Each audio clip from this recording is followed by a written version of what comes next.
Hi, everybody. Thank you for joining us today. I am very excited for today's conversation because it's very timely. And what we're talking about is the job market, the enablement job market, and how do you effectively navigate that? I've talked to people all day long who are sometimes struggling to find a role, and they've been struggling for a while. And so today is about where's the job market going? How is it evolving? And tips and tricks on getting that next role. So for this, I brought in the big guns, an old friend of mine who I've known for many years, and Taryn Rosada. And I brought her in here specifically because if you think about like a Venn diagram, Taryn is part enablement practitioner, she is part career coach, and part just thought leader on job searches. And so I thought she's the perfect person for this conversation. Taryn, maybe introduce yourself. Yeah, thanks, Dave. Appreciate the kind words and for bringing me on for the conversation today. As you mentioned, I've spent sort of most of my career in enablement, but I'll go sort of back to the start where even early in my career, I was always that friend who was helping people edit their resumes and kind of strategize on their job search.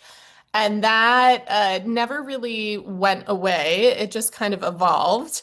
And in the past few years, I became a certified executive coach. And since then, I've built out a coaching business focused on helping professionals, figure out their next step and navigate their career transitions. And so, in addition to the work that I do leading enablement functions within, high growth tech companies, I also specialize in helping job seekers and ambitious professionals who feel stuck or just ready for their next step and kind of stand out in the interview process and find what's next.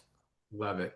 And my goal for this, and for everybody listening, is she has these conversations all day long. I have these conversations all day long, and really to put our heads together and share that with everybody out there who's listening. Because again, as I said before, I've been having conversations with folks who've been looking for 3 months, 6 months, 9 months, sometimes up to a year, and it's tough. It's a very crowded job market, and so we want to kind of get our brains together and help kind of have a very long, full form conversation about all of this. So that's the objective for today, and so hopefully everybody will walk away with some nugget or a handful of nuggets that they can take back to their job search. So maybe let's start at the macro level. What have you observed in terms of the job market overall in enablement? Yeah, I think in enablement specific, I mean, you've really said it. Generally, in the job market, I'm seeing it's taking candidates 6 to 12 months, sometimes longer, even for the strongest candidates to get the job offer and land their next role. I will say within enablement, there's no shortage of job opportunities, which is exciting, right? But it's a competitive market. And so standing out is tough. I'm seeing a lot of folks who will get the interview, but maybe make it to the final rounds or halfway through and then kind of fall out of the process. So that's one of the themes that I'm seeing. And then And, the on others, that one, there's, and Tara, yeah, go ahead. I'm going to slow you down because I have a lot of Please. questions. So, knowing what you know and having observed this for as long as you have, why do you think it's taking so long for people, even the good candidates, like you said, to get a job offer? It's a great question. I think there's a couple factors at play. One is sometimes companies just move really slow. The process is lengthy. It involves a lot of people, especially within the tech space. There's just so much cross-functional work that they want to include a lot of people in the process. Yeah. And then, I think it's taking so long to find a job because there's a lot of great talent out there. Yeah. And so, whether that ends up going internally to someone internal or someone in someone's network or, from a cold application, which is rare.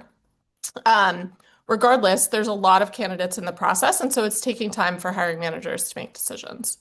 Yeah, and I'll piggyback on that.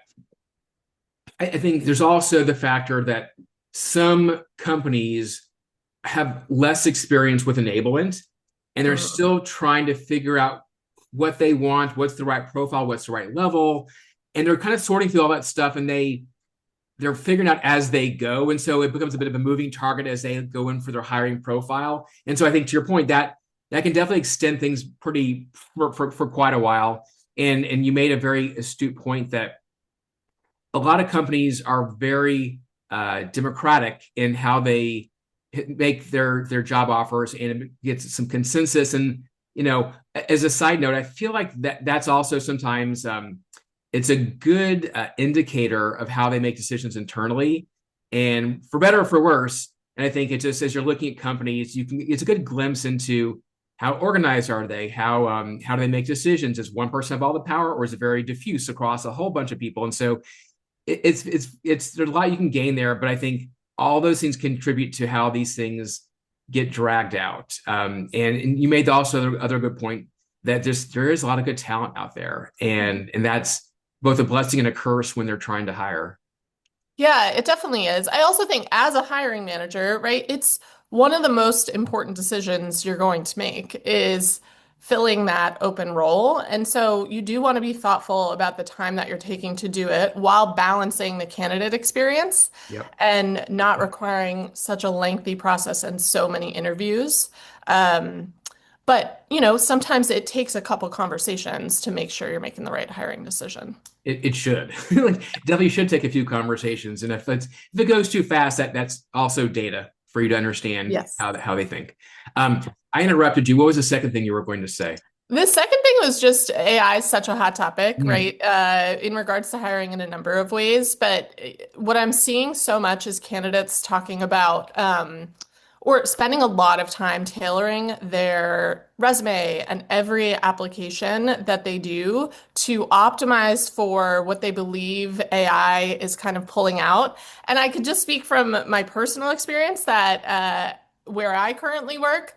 The system doesn't use any AI. The applications still come in the order they were received, and we're going through those manually. And so I think time is better spent making sure your resume is impact focused instead of trying to tailor it every time for every role. Um, so that's another thing that's come up a lot. Yeah, and I know there are a lot of folks out there who will have, a lot of versions of their resume, and to your point, they're customizing it for each role. And I agree with you actually, and this may be a controversial take with a lot of folks, but I agree with you. You don't need to have a bespoke resume for every job you're applying for. I think that's not the best use of your time. I think to your point is having one that highlights your accomplishments and what you've done and is impactful that way, as opposed to having your 34th version of who Taryn is. Yeah, and what's more, oftentimes you may not even need your resume, right? Like it's sort of a formality in the process because if you're actually leveraging your network appropriately, that's most times what's getting you in the door to have the conversation about an opportunity. Or and I've talked to you about this, is kind of your LinkedIn profile is another key piece, in my opinion, of this process and leveraging that in addition to your resume, which is really just sort of the formal Yeah. summary of the work that you've done. And later on, we'll dive into LinkedIn and resumes and all that stuff. We'll definitely dive into that when we get into more specifics. I'm curious, while we're still at the macro level, what's changing in terms of over the past few years in terms of tools and requirements? Are we seeing a shift? I know you mentioned AI a second ago, but what other shifts are you seeing in terms of what's happening out there in our world? Yeah, I think AI is a big one, right? For enablement, ultimately, we are responsible for maximizing employee performance, and AI is a productivity tool that helps us do that, right? And so tactically, as an enablement professional, you want to make sure that you are up to date with the latest tools that are available because new ones are flooding the market every day. And just keeping a pulse on like what's out there, what are people Yeah. starting to gravitate towards, how is that helping us do our job? I think that's a really critical piece specifically for enablement practitioners because that's coming up often. And then within hiring, that's just another key piece of that topic, right? So as we shift towards AI all over the place, I think the thing to keep in mind is the human connection piece becomes more important than ever. And so making sure that you're optimizing for that as well. Yeah, and on the AI point, I think you said it right. The market's being flooded with these apps, all these AI apps for the go-to-market process. And at this point, I think it's quite literally impossible to stay on top of all the tools. They're just quite literally too many. You've seen these posts on LinkedIn, these matrix where it's like little like all these little dots, and it shows the Yeah. entire ecosystem of all the go-to-market AI tools. You can't know them all, but I do think it is incumbent to stay on top of all the categories. Hmm. So, right, because how is AI impacting this part of the go-to-market motion and that part? And because the individual tools just can't matter as much, but I think knowing overall how it affects what you do is probably the thing that it's hard to do because it's also evolving. But I think if you understand the different categories of for prospecting, buyer intent, or content creation, or like all those categories, I think that's a reasonable thing to do. And yeah, maybe know some of the bigger players out there, but really knowing that, I think that is going to be a critical thing. And I was doing a search last year, and they were at the 11th hour, and they're like, we never really talked to him or her about AI. And that's a miss on our part. They went back and had an additional conversation to probe about their AI skills. And so I do think that's a bigger part of the conversations. And if it's not, it makes you want to question the company you're interviewing with because they should be grilling you on your AI expertise and understanding. And if they're not, you're going to Dunder Mifflin. Like you're selling something that's so 30 years ago. And so I think you're making a really good point about that stuff. And I think where you went at the end of your answer was about the human connection. And I couldn't agree more. And I think I want to dive deeper on this later on. We get into the tactics of Yeah. everything, but I think that is very, very essential here. And I think it gets lost a lot. It does. I mean, and you said it, it's evolving in real time and it's hard to keep up with. And we're all trying to figure out what resources can we use to educate ourselves, right? But I think just staying curious and Yeah. figuring out, ultimately AI is changing the way people learn and changing the way we enable as a result. And so, to your point, what are those key categories and how is that impacting the go-to-market motion to hopefully make them more productive and help us do our jobs more effectively? Yeah. So let's dive deeper because I feel like this is the crux of a lot of stuff that people want to hear about Yeah. is I've been looking for 6 months. I've applied to 432 places on LinkedIn, and I occasionally get a response, but not enough. I'm really experienced. I'm good at my job. What the heck? So that's Hmm. that's the conversation I have all the time of like, what the heck?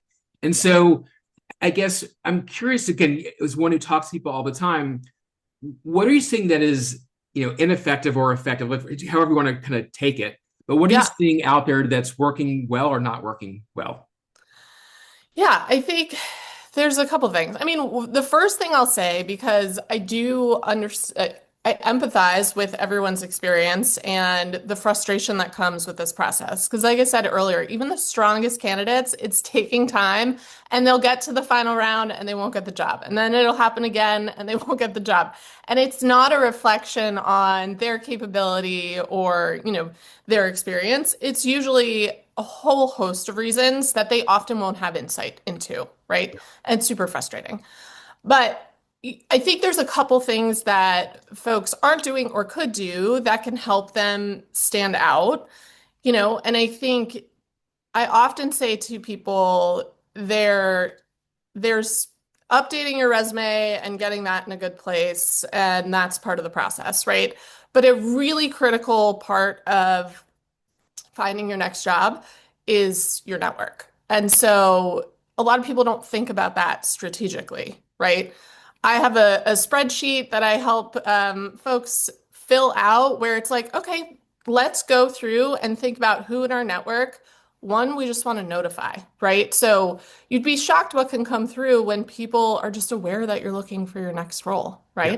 right? Who should you set up a coffee chat with? If you're targeting getting into a specific industry that maybe you haven't been in before, who do you know? Just kind of going through your network list and figuring out how do you want to reach out to them and connect with folks in order to start to build those bridges to get you your next job. Can I piggyback on that? Yeah, please. Because I think that it is the probably the most important point out of resume, LinkedIn, all that stuff. I think this is a critical thing. And I was talking to somebody either yesterday or the day before, and they had not been on the market for a while. They've been at the same company for a long time. And I said, well, you're starting to look for a job. The first thing you have to do is make sure you are connected with everybody you've ever touched over the past however many years of your career, even going back. And because that network is going to be everything to you. And so you got to make sure they see what you post and you can see what they're posting about. And so you have those possible connections. Because if you don't, you're kind of blind. And it's funny, you probably know Matt Cameron, but he's been around forever. He's a great guy. And he posted some stuff a couple of years ago that really stuck with me. And he's a great follow on LinkedIn, by the way. It's Matt Cameron with a C. But he talks about how, the worst time to go to somebody for a favor, or worst time to go to somebody is when you need a favor. Like that's the first time you reach out to them in 20 years. It's like, hey, I need something from you. And that's sometimes it's necessary, but it's kind of crappy. And so what he says, like, maybe in your example on your spreadsheet, like you have your group of people of the ones who are the Uber connected people who are senior or maybe might have jobs. You want to stay connected to them in an earnest, like a real connection. And even if it's just a check-in, informational catch-up, or even just a quick note of, hey, thinking about you, keeping your connections warm so that when you do have a favor, they're not like, oh my God, this person again, or like, really? Like they're not Yeah. annoyed and not rolling their eyes at your request. And so I think being very mindful of the network and how to kind of prime the pump, as I always say, is like keep it ready to go so that when you have those requests, those favors, they're like, absolutely no problem, send it over, I'll take care of it. Like whatever it is. But if they're all cold and distant or Yeah. disconnected, it's really hard to do. Yeah, no, and it feels awkward to reach out to them, right? And that's the thing. I think people kind of have like a gut reaction to the word networking or the concept. It feels overwhelming and like you're doing it only with people that you don't have much of a relationship with. I actually think break it down, make it really simple. Your network is anyone you've worked with in the past. Yeah. It's anyone on the client side that you've supported as customers. It's your friends, right? It's sort of anyone in your network is who you should be thinking about. And then it's small touches that kind of compound over time. So I actually wrote a couple posts on this. I started to do a series because it became such an important topic and a part of the people's job search is sending a text when you see an article that makes you think of somebody, or a LinkedIn message, right? Or commenting if they post on LinkedIn, liking their comment so they see your name, Yep. commenting if it's relevant. It's, setting up dinner with your friends who you haven't talked to in a while. They are your network, and then their network is an extension of yours. And oftentimes they can help make introductions for you, right? So it's actually not this big thing that you have to do with strangers at an event. It's anyone that you've connected with and really small little things to make sure you're top of mind. So when it's time and you need that role, it's not an awkward reach out. It's a little bit more comfortable and natural because you're not a complete stranger asking for a favor. Yeah. And by the way, I would even extend this circle even further to say, like this was years ago. There was I forgot the exact details, but they were trying to get to somebody, and eventually they realized that their next door neighbor knew that person. And Mm-hmm. so, beyond just who you work with, also like your friends and neighbors should be LinkedIn connections too, because you never know who they know. And so, even the things you never expect, like next door neighbors and they golfing buddies or whatever they are, like those connections can happen through your personal network too. I've gotten leads over the years from people I've known personally who know I've never worked with a day in my life. So I think, to your point, the circles can be very broad and you should be inclusive rather than exclusive of who you're connected to. Yeah, exactly. It's really, I think people overthink the concept of networking, but it's a key part of the job search strategy. And then especially in enablement, right? It's such a supportive community and an active community.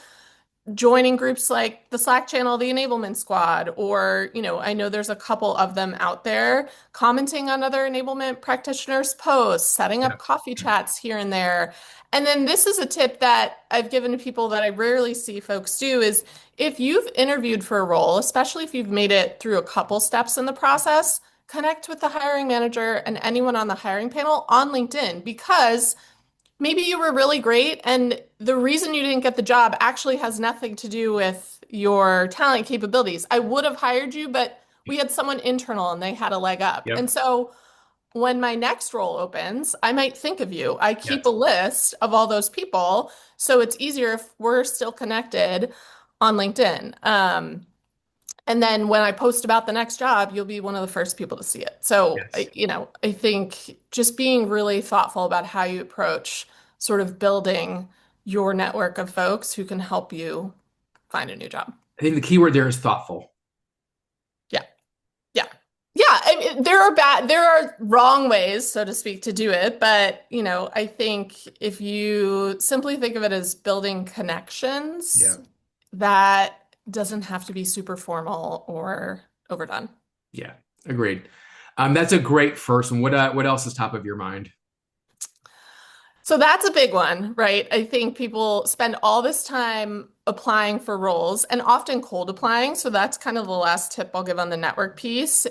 Cold applying, it can work, but I find it rarely works. And the best way forward, best way in is through someone you know via a referral. And so if you've made all those connections on LinkedIn, the first thing you should do is check who am I connected to at this company before you apply?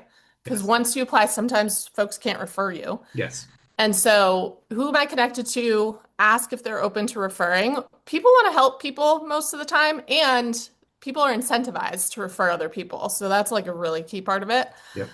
But outside of the networking piece, I think one of the things I spend a lot of time with folks on is they're not leveraging their LinkedIn profile in a way that sets them apart.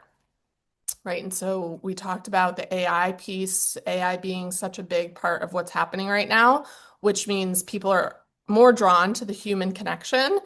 And your resume is usually pretty formal. It's written kind of in third person, highlighting the things that you've done. And then as a hiring manager, I review your resume in the system. And then the first thing I do is I go to your LinkedIn profile, really just to gather more information about you, the candidate. And if it reads exactly like your resume does, that doesn't really tell me much, right? So I think there's an opportunity to humanize yourself and elaborate on your experience on LinkedIn to give me a bit more information in terms of your fit for the job or the culture at at the company. Where do you typically, is that in the about me or introduction section of it? Is it down there below? Where do you typically see that? Yeah, I think you're about me. So I have kind of a whole framework that I teach on the about me piece where it's a bit more of a story and just gives a bit more information highlighting kind of how did you get into enablement as an example, right? Like what was the spark that led you there? What's the work that you're doing today? And then, I encourage folks to add a little bit of a human piece. I think on my profile it says, I'm an award-winning aunt who loves a Hallmark movie and, a rom-com beach read. And I think it doesn't have to, there's always a balance between personal and professional, and people have strong opinions on that. But I think just give us a little bit of who you are. And there's an opportunity to do that in your About Me while keeping it very much professional. Can I dive deep on a couple of things here that just as you're sparking some stuff in my head? So two things. One is I'm always preaching about in your LinkedIn and resume, but having some metrics, some outcomes as the big highlight. And when I give coaching on LinkedIn and resume, I'm like, I'm looking for the business KPIs, not like butts and seats, not survey scores, but like how did you impact the business? Because enablement, they hire us to impact the business, and I feel like people sometimes will kind of lose that. It's more of a job description of what they were supposed to be Mhm. doing versus like what they accomplished. Where's your head on that piece? Yeah, this is the one thing I really preach and teach, especially on resumes, and I think there's a way to showcase it on your LinkedIn profile as well. But with resumes, most of what you see is what you described, description, job responsibilities. You are responsible for X, Y, and Z. Great. So I know you could do the job, but I want to know what you've done in the job. And when I help folks with their resume, I actually have them organize it in what I call description bullet points. So, underneath the job title, it's a couple bullet points around what you do, what you're Yeah. responsible for in the job. But then I ask them to break out and actually have achievements. And then underneath all that, all the impact focus bullets, Yeah. which are focused on you achieved X, which resulted in Y.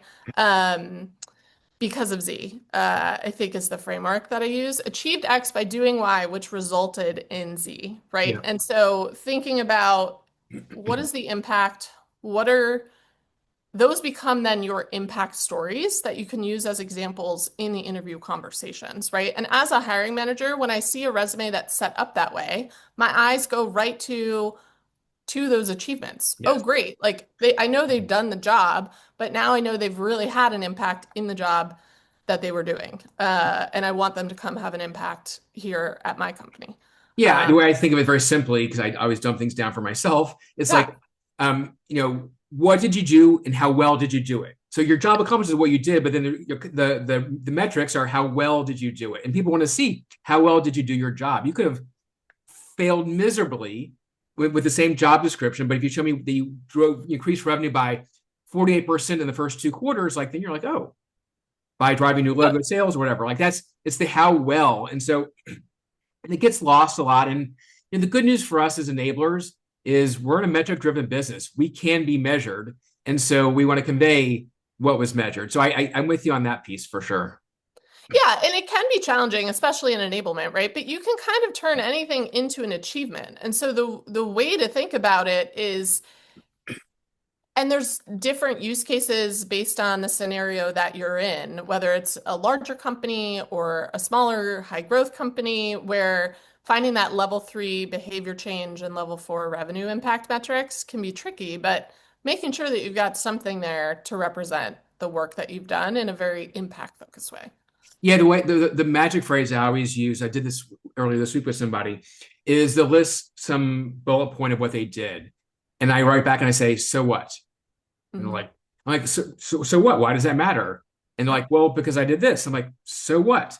And my point is, I keep saying so what till we come up with an answer that a CRO will be like, oh, that. Why will a CRO care? And so what, so what is always my shorthand for like, tell me why this matters to a CRO. And sometimes it takes 3 or 4 times until we get there. But that's sort of the epiphany I want people to have is like, this really needs to give them this, so what? Why will an executive, a C-level executive care?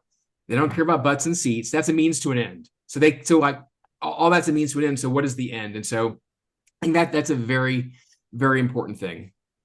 That's the difference between being, having the experience and being strategic. And I think the strategic piece more and more is what people are looking for. And I don't want to go on this tangent here today because I'm always preaching this, but you said the right thing a second ago is like these bullet points become the foundation, the basis for your impact stories that you tell during the interview. And anybody who's ever been around me for more than 5 minutes hears me yapping on about the importance of the stories that you tell during interviews and how that will make or break a good candidate or a bad candidate. Like either way, if you go in there and you're telling powerful stories that really become memorable and feel epic, then they're going to take note. And so on the Enablematch website, I have all this free content, including a whole thing about storytelling. And so if you can't find it, let me know. But like I really believe that those stories should be architected with intention so that Hmm. you have a whole bunch of those in your quiver ready to go depending on the question that they ask, but you're ready for them and they're thought out, you've practiced them, and they've been architected, word choice intentional here. It's Yeah. architected with a lot of intention to be able to maximize the impact. And people oftentimes don't tell it with the right arc, and they're not getting credit for their work. And so, again, I'll shut up about this topic for now, but I think you mentioned the impact stories. I think that's a very important thing that sometimes supersedes everything else. It does. And it sounds like you have some great resources available. I'll give one tip on that, which is, ahead of the conversation that you're having, put the job description into ChatGPT, ask it, tell it who you're talking to and be like, what behavioral questions should I anticipate them asking? Great. Then you've got the questions. You could pre-draft your responses so you feel really confident about those using the STAR method or whatever method is preferred, right, to really highlight the impact and the result. And I think that's, something I often see too is people get very nervous for interview conversations, and there's a lot you could do to prepare. But that brings me to my next point. I don't know if you're ready for me to share it, which is, preparing for what they ask you is really important, but a really critical and often overlooked piece is what you are asking them Yes. in the interview process. Yes. It's, I think the competitive advantage for candidates is treating the interview like a needs assessment. And especially as enablement practitioners, right? That's the work that we do day to day. So why not treat the interview the same way? Because what you want to do is uncover what are the pain points, the opportunities, the challenges, so that you can then position yourself as the solution and share more information throughout the process that shows that you can really help solve those problems for them. Yeah, I just on that point, I will tell you, it is such a smart point to make, and people often think that their answers are what differentiate them. Sometimes it's the question they ask, and I'll give you a personal example. So yeah, I'm a recruiter, and I'm talking to companies and trying to get the business to help fill the roles. And I'm oftentimes up against like a more generic sales recruiter or their internal recruiters who know nothing about enablement. And so I'm with enablement expertise. And so I'm talking to the CROs or the executives about the role. And I ask good questions, thoughtful questions about the business that I know the other folks are not asking them about the business. And I can see their faces and they're like, oh, like you understand my business, you understand enablement, like you understand. And so my differentiator oftentimes is I ask questions that are 5 times better than their internal folks will ask, or a sales recruiter might ask them about this particular role. And so I think to your point, and I'm very thoughtful and think about a lot about what questions can I ask that I learn a lot, but also differentiate me. Yeah, I teach folks a framework that I've taken right from sales training, which is SPY, situation, pain, and impact, Mm, right? And so you think about there's situational questions that you'll need to ask.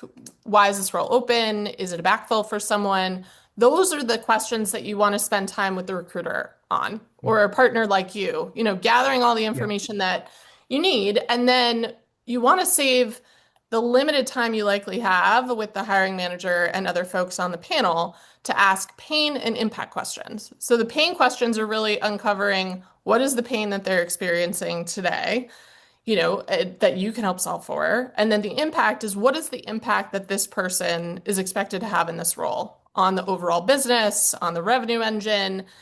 If you can uncover that information, then you can use that strategically in a couple other ways that I typically teach to help you stand out in the process. Yes, yes, yes, and yes. Like all that's spot on. Yeah, and I think the thing people forget too is they want so much for to be chosen and get the job, but you should also be evaluating throughout the process if it's the right fit for you. And if you're asking those questions, you can really kind of understand better what's going on, what do you need to come in and solve for, how are you going to do that with the partners in place, and make sure it's the right fit for you as well. Yeah, I always talk about, we talk to our sellers, we coach them about discovery.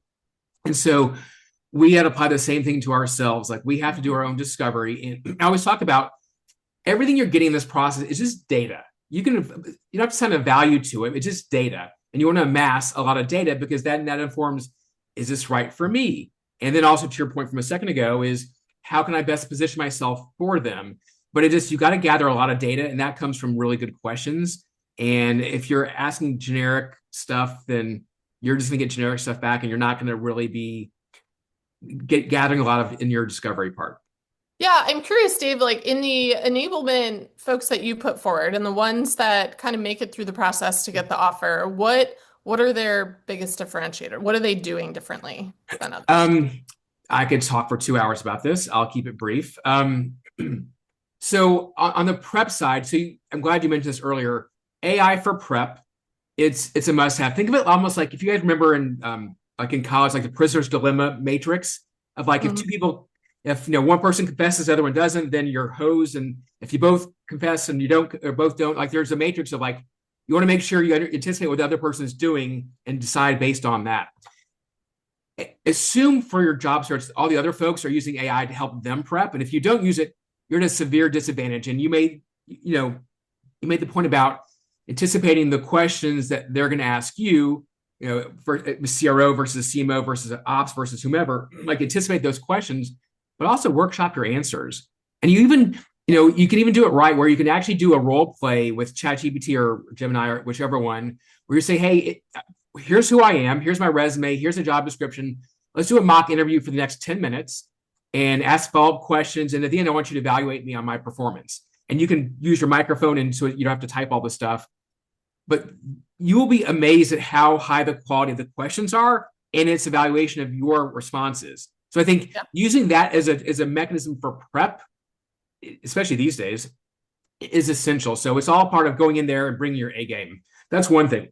Second thing, which I mentioned before about just the impact stories, Yeah. that is so essential, so essential. And I've seen people who are the least qualified person going in for the three people going in for the interview, the least qualified person who has great stories wins out over the two most very senior, very qualified, very capable people. And Yeah. so I think impact stories are very, very clear. Um, Going back to what you said before about the networking piece, and I'll also say, I'll, we were talking before about referrals and getting people to refer you in from your network. I'll put some nuance on that in that you can get a referral like, hey, send over my resume to the hiring manager, please. And they do that. That's one thing. What you really want to have them do is what I always describe as a full-throated endorsement of you, Mhm. meaning like, this is this woman, Taryn. I worked with her 10 years ago at AOL. She was amazing. Everyone loved her. She drove a lot of impact on the business during a very critical time. Like, you have to talk to her. I'm saying you have to. Those are two different things. Here's a resume versus you have to talk to her. And I think when you ask, think about who you ask for the referral based on who can best give you the full throat endorsement. Sometimes you don't have the luxury of choosing, but it is what it is. But you really want to prime them, coach them. Like, hey, you may remember back we did all these things together, building the onboarding program. You were my subject matter expert. We did some great stuff together. Like, we coach them a little bit, but you want to have them give you a real endorsement because, again, when it's very competitive as it is, you want that kind of endorsement versus forward resume send. Like that doesn't help you that Totally. much. Makes a huge difference. Huge difference. I think those tips are all right. And I have like one last one that I'm passionate about and I see all the time. I was shocked as a hiring manager who recently hired for a couple of roles. 50% through the process I went through, only 50% of candidates sent a thank you note.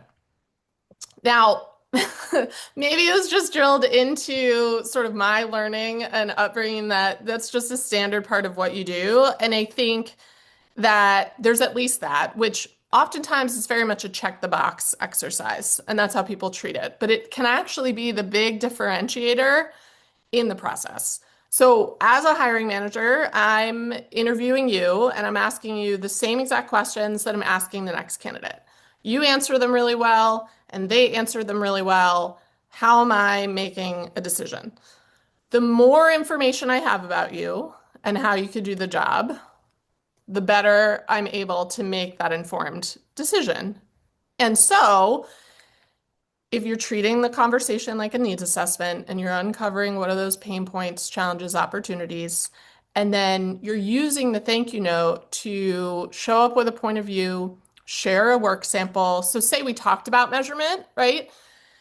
In my thank you note, I'm going to attach my measurement framework, or I'm going to attach a measurement report showing how we impacted product sales, right? I'm going to give you actual examples that maybe I talked about or touched on lightly in the conversation, but now I can kind of bring to life through my thank you note, right? And I think that can be a differentiator in the process if treated that way versus if you're not doing it at all, that's an indicator to me as well, right? I want someone who's proactive, someone who shows up strong, who follows through, because that's a big part of the job that we do in enablement. And so I don't see enough candidates using the thank you note process as a strategic way to stand out. I want to hug you right now for saying that. Because I could not agree more. And Yeah. it's funny, even last year, I had a person going for a job and I was debriefing with the hiring manager maybe 3 or 4 days later. And she's like, I really liked him, great background, qualifications, great answers to all my questions. She's like, but the funniest thing is, no thank you note. And and this is not like an old person. This is like a young person, but she's like, and we talked about it, and I knew what she's going to say, but she's like, it's exactly what you just said. It's like it's an indication of how they show up, about their follow through, their attention to detail, and how much they want it. And in a job market as competitive as it is, these are Right. photo finishes sometimes, right? It comes down Exactly. to like the littlest thing, and like the smallest thing can put a tip the scales one way or the Mhm. other. So I think it's exactly right. I would say it's if you really want the job, you just do it. And the question I have for you, I'm not sure how you're going to come out on this, is how do you feel about email thank you notes versus handwritten? I think email, I'm partial to email thank you notes. I think my recommendation is you've got 48 hours to send the thank you note. I think sometimes it's even better timed if it's a little bit delayed, where again, you're treating it almost like a sales process. You want to kind of create that drumbeat, multiple connections, stay top of mind. And so email's the easiest way to do that. I think written thank you notes are a really lovely touch. It shows you're going above and beyond. And I think it's great if you can figure out how to do that. The tricky part is often people are working remote. Yeah. You can only get the office address, right? And so your easiest, safest way is going to be email.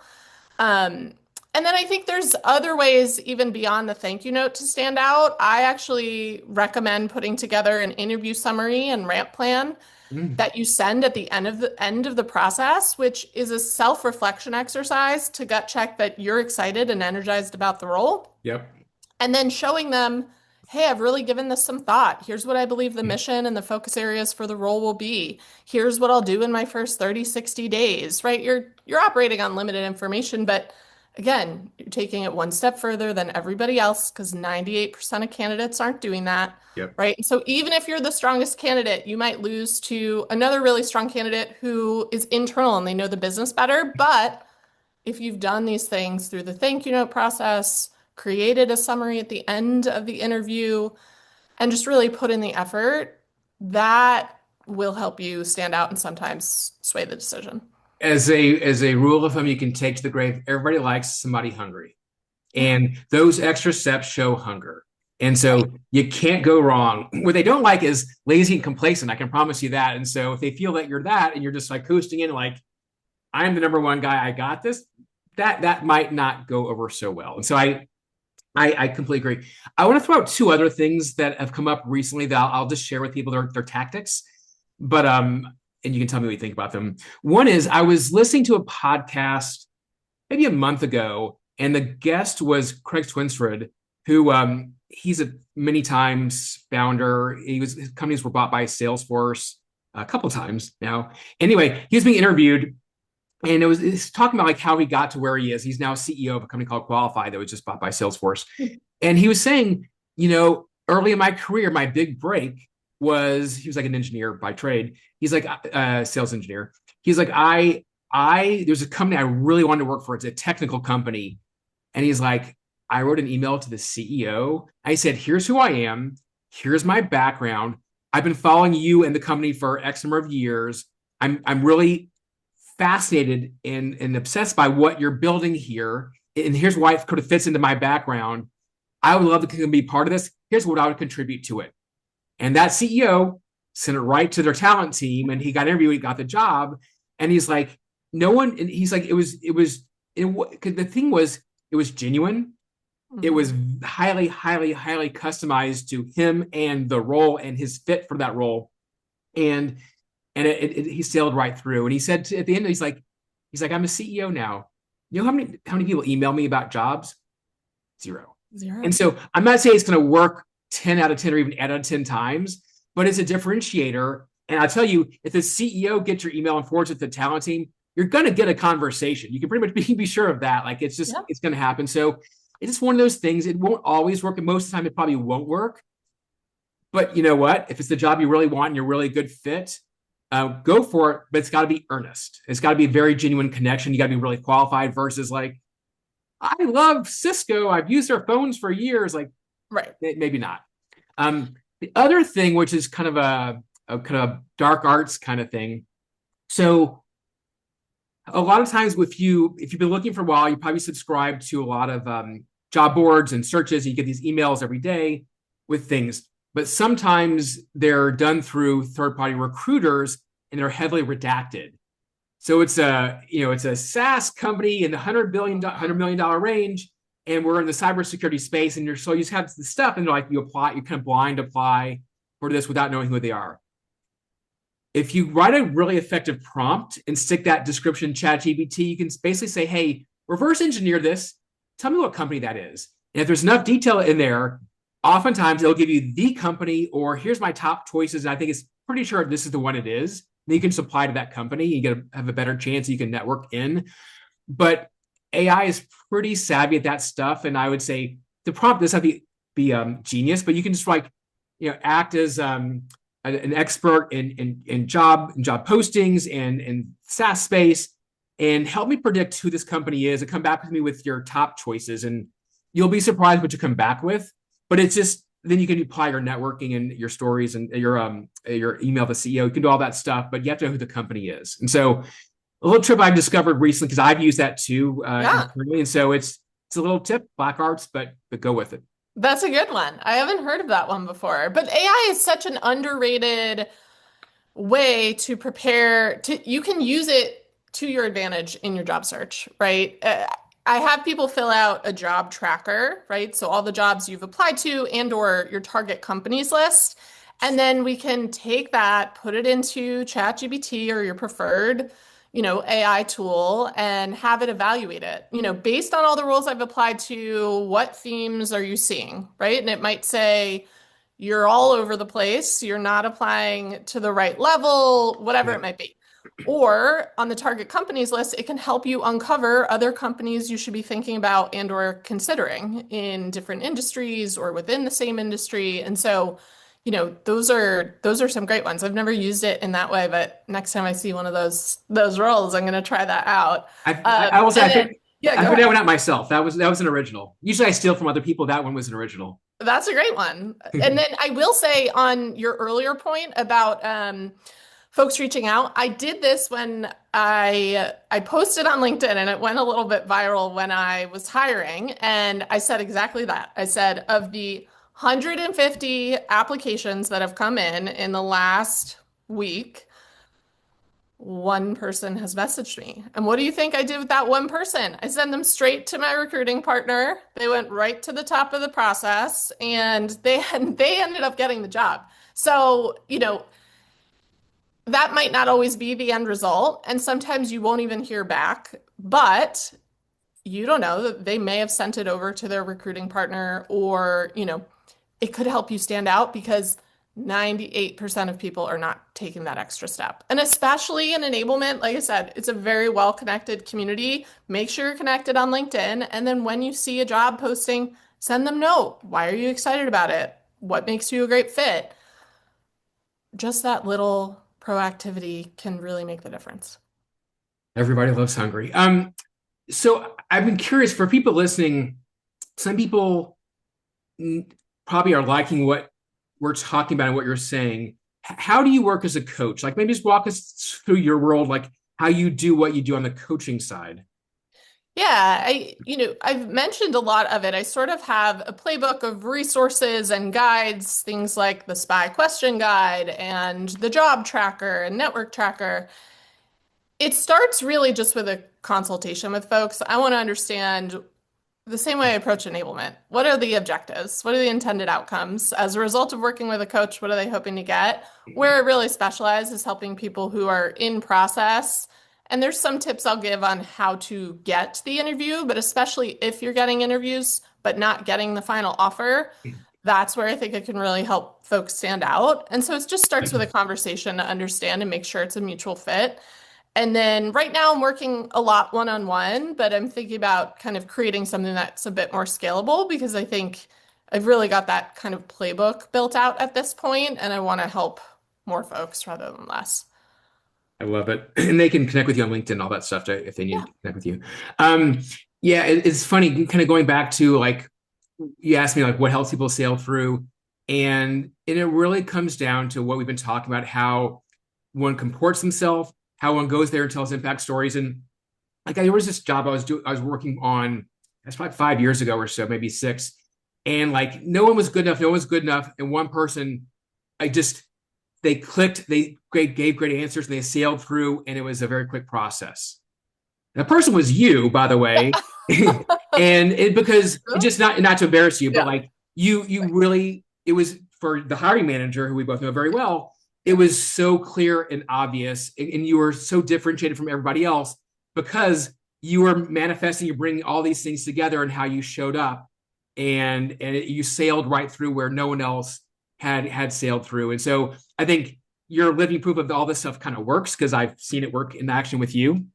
Um, so this Thanks is for sharing that. Yeah, I mean, and shout out to that hiring manager, but this has all come from my personal experience and kind of experimenting with this stuff and my belief in what works. And now I've got the hat of a hiring manager where I'm sitting on the other side of the process and can tell you these things make a difference.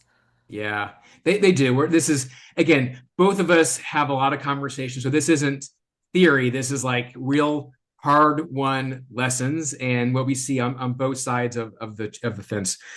So this has been great. I would love just to kind of wrap it up with some kind of like a rapid fire thing of what are the top things you want somebody to take away if they're struggling in the job market today to find their next role?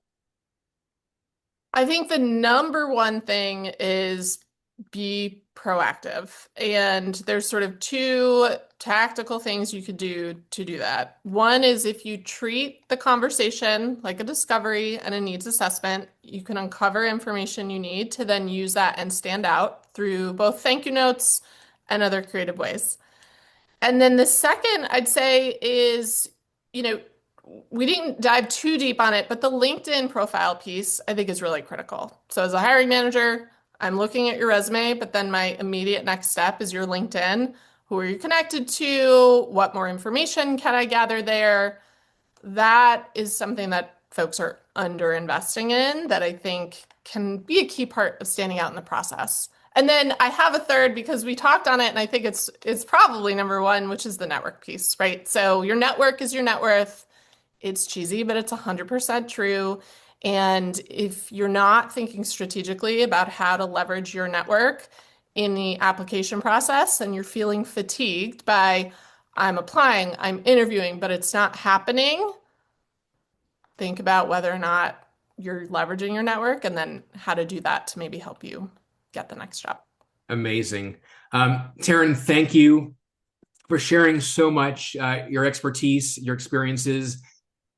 People follow, she's a great follow on LinkedIn, by the way, Taryn Rosada, and she's a must.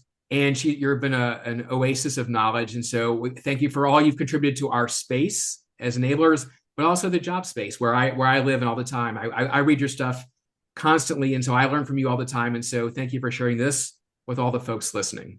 Yeah, likewise, Dave. I love your inbox, your newsletter whenever it hits my inbox and your posts and this, network series, which is fantastic. And so if enablement professionals aren't plugged in, they should for sure connect with you and follow all your resources because you are such an expert. I see your name all the time in the enablement channels, and you're helping us land roles that we're really excited about. So thank you. Of course.